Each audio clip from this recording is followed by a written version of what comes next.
وسلم دائما ابدا على حبيبك خير الخلق كلهم الحمد لله رب العالمين والصلاة والسلام على سيد الأنبياء والمرسلين وعلى آله وأصحابه أجمعين. أعوذ بالله من الشيطان الرجيم. بسم الله الرحمن الرحيم.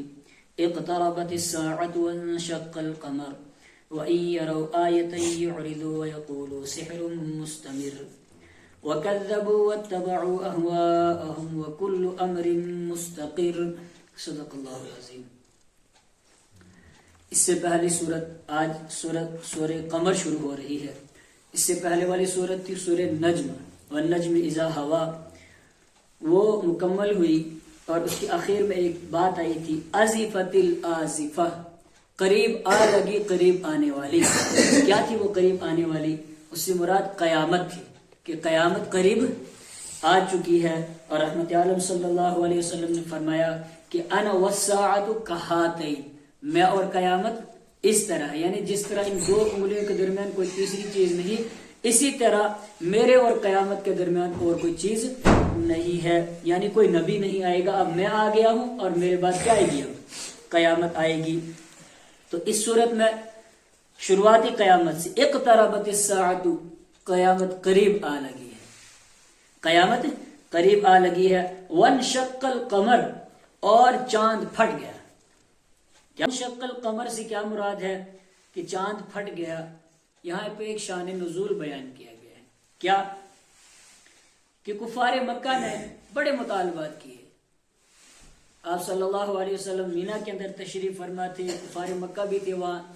ہر ایک کہنے لگا کہ آپ یہ معجزہ دکھائیے، یہ معجزہ دکھائیے، اور کچھ نے کہا کہ آپ یہ معجزہ دکھائیے کہ چاند کے 2 ٹکڑے کر کے دکھائیے.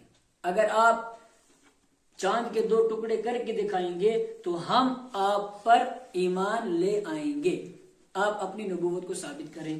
تو اللہ رب العزت کے حکم سے چاند کے 2 ٹکڑے آپ نے صلی اللہ علیہ وسلم نے انگلی کے ذریعے سے اشارہ کیا اور چاند کی کیا ہو گئی؟ 2 ٹکڑے ہو گئے. ایک مشرق میں گرا اور ایک مغرب والی طرف گرا. اور حضرت انس بن مالک رضی اللہ تعالیٰ عنہ کی روایت ہے کہ، اور بخاری شریف کی روایت ہے کہ کفار مکہ نے نبی صلی اللہ علیہ وسلم سے کہا کہ آپ ہمیں اپنی نبوت کو ثابت کرنے کے لیے کوئی نشانی دکھائیں، کوئی معجزہ دکھائیں. تو اللہ رب العزت نے چاند کے 2 ٹکڑے کروا دیے، چاند کے 2 ٹکڑے کروا دیے، اور انہوں نے اس چیز کو اپنی آنکھوں سے دیکھا. اور ایک ٹکڑا مشرق کی طرف، ایک ٹکڑا مغرب کی طرف گرا، اور انہوں نے جبل ہیرا کو اس کی روشنی میں دیکھا، جبل ہیرا کو اپنی آنکھوں سے دیکھا.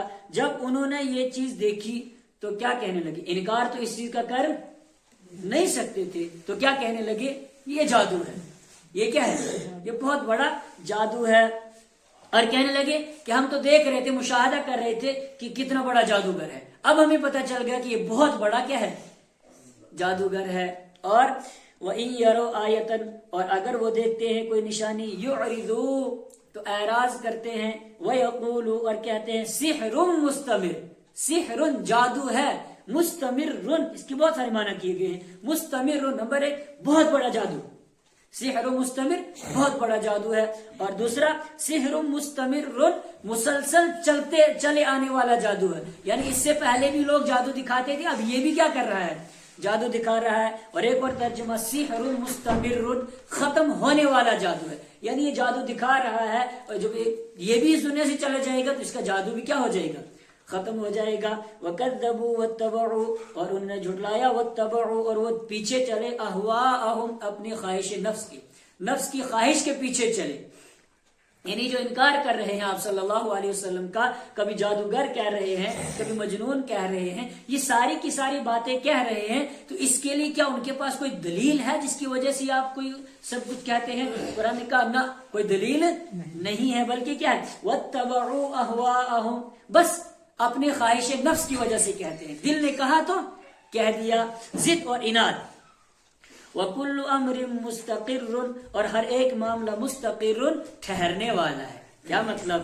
یعنی ایک وقت آئے گا، ان کو معلوم ہو جائے گا کہ یہ قرآن کے لیے، جس کو یہ کہہ رہے ہیں نا معجزات کے لیے، قرآن کے لیے یہ جادو ہے، یہ شعر ہے، ان کو پتہ چل جائے گا کہ یہ جادو ہے یا باقی رہنے والا حق ہے. ان کو پتہ چل جائے گا کہ یہ ختم ہونے والا جادو ہے یا پھر باقی رہنے والا حق ہے. وَلَقَدْ جَاءَهُم مِّنَ الْأَنبَاءِ مَا فِيهِ مُزْدَجَرٌ یقیناً آئی ان کے پاس من الانباء خبروں میں سے ما وہ خبریں فیہ مزدجر جس میں ڈانٹ تھی. یعنی اس سے پہلے کفار مکہ سے پہلے جتنی قومیں آئی ان کے بارے میں کیا ان کی تمام کی تمام خبریں ان تک پہنچی تھی. وہ کیسے ہلاک ہوئے, کیسے برباد ہوئے. حکمت کی دانش مندی کی باتیں تھی. بالغتن دل تک پہنچنے والی تھی, عبرت حاصل کرنے والی چیزیں تھی, خبریں تھی وہ, لیکن انہوں نے عبرت حاصل نہیں کی. کیوں؟ فما تغنی النذر تو فائدہ نہیں دیا ڈرانے نے. یعنی پچھلی قوموں کے واقعات کے ذریعے سے جو ان کو ڈرایا گیا تو اس ڈرانے نے ان کو فائدہ نہیں دیا. تو نہیں دیا تو پھر کیا کریں؟ فتول عنہم تو آپ ان سے منہ موڑ لیجئے, آپ ان سے اعراض کر لیجئے. بار بار کہتا ہوں کہ اعراض کرنے سے مطلب دعوت دینا چھوڑ دیجئے, نہ دعوت دینا نہیں چھوڑیے, آپ ان کے بارے میں غم کرنا کیا کر دیجئے, چھوڑ دیجئے. کیوں؟ ایک وقت آنے والا ہے, ان کو خود حساب کتاب دینا ہے. یوم یدعو الداعی جس دن بلانے والا بلائے گا الی شیء نکر اجنبی چیز کی طرف. اور پیچھے ہم پڑھ چکے یوم یسمعون الصیحۃ بالحق جس دن وہ چیخ کو سنیں گے حق کے ساتھ. ذالک یوم الخروج یہی نکلنے کا دن ہے, قبروں سے نکل کر کے محشر کے میدان کی طرف اپنے رب کی عدالت کی طرف جانے کا دن ہے. تو یوم یسمعون یوم یدعو الداعی جس دن بلانے والا بلائے گا الی شیء نکر اجنبی چیز کی طرف. خش عن ابصارهم اور پھر جب بلانے والا بلائے گا تو اس کی چیخ آواز کی طرف جب دوڑیں گے, خش عن ابصارهم ان کی نظریں جھکی ہوئی ہوں گی, نظریں جھکی ہوں گی. یخرجون من الاجداث اپنی قبروں سے نکلیں گے, کانہم جراد منتشر گویا کہ پھیلی ہوئی ٹڈیاں ہیں. ٹڈیاں جس طرح جھنڈ چلتا ہے ان کا پھیلی ہوئی اس طرح دوڑ رہے ہوں گے. کہاں کی طرف؟ وہ ہے نا سورہ یاسین کے اندر ہے وقالوا یا ویلنا من بعثنا من مرقدنا ہائے ہماری ہلاکت, ہماری قبروں سے, ہماری آرام گاہوں سے ہمیں کس نے جگا دیا, ہم تو بڑی آرام سے سو رہے تھے, کس نے جگا دیا. مہطعین الی الداع اور سر پٹ دوڑ رہے ہوں گے, الی الداع بلانے والے کی طرف دوڑ رہے ہوں گے. اور پھر یقول الکافرون اور کافر لوگ کہیں گے ھذا یوم عسیر یہ بڑا مشکل دن ہے, بڑا مشکل دن ہے. پیچھے آپ صلی اللہ علیہ وسلم کے ذریعے سے اللہ رب العزت نے اتنا بڑا معجزہ دکھایا. کفار مکہ نے مطالبہ کیا کہ یہ معجزہ دکھاؤ تو ہم ایمان لائیں گے. آپ صلی اللہ علیہ وسلم نے اللہ کے حکم سے, اللہ کی اجازت سے اتنا بڑا معجزہ دکھا دیا تو انہوں نے پھر بھی مانا نہیں, جس کی وجہ سے آپ صلی اللہ علیہ وسلم کا دل ٹوٹا کہ اتنا بڑا معجزہ دیکھنے کے بعد بھی ایمان نہیں رہے ہیں. تو اللہ اور کہہ رہے ہیں کہ یہ جادو ہے. اللہ نے تسلی دی, پیارے حبیب صلی اللہ علیہ وسلم کو تسلی دی. تسلی کس طرح دی؟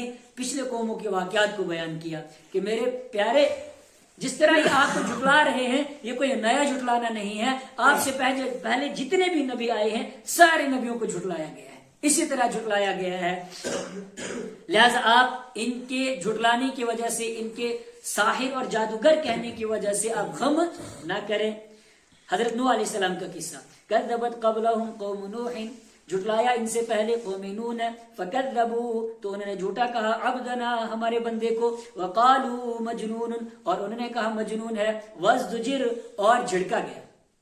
مجنون کہ مجنون کس طرح کہ ساری دنیا, سارے لوگ اس وقت آج دنیا کے پیچھے لگے ہوئے ہیں, دنیا کو لوٹ رہے ہیں اور یہ کہہ رہا ہے کہ دنیا کو چھوڑو اور کس کو پکڑو, آخرت کو پکڑو, آخرت کو لوٹو, آخرت بناؤ اپنی. اور وزدجر اور ان کو جھڑکا گیا. کیسے جھڑکا گیا؟ جب وہ کہیں مجلس کے اندر دین کی دعوت دینے کے لیے اٹھتے تھے تو بڑے لوگ, وڈیرے بڑے لوگ کھڑے ہوتے تھے, سردار لوگ کھڑے ہوتے تھے اور کہتے تھے کہ بیٹھ جا, تیری دعوت کی ضرورت نہیں ہے. فدعا ربہ جب حد ہو گئی جھڑکنے کی, ڈانٹنے کی جب حد ہو گئی, فدعا ربہ تو نوح علیہ السلام نے اپنے رب کو بلایا, اپنے رب سے دعا کی, انی مغلوب میرے ربا میں ہار گیا ہوں, میں مغلوب ہو گیا ہوں, فانتصر تو بدلہ لے لے.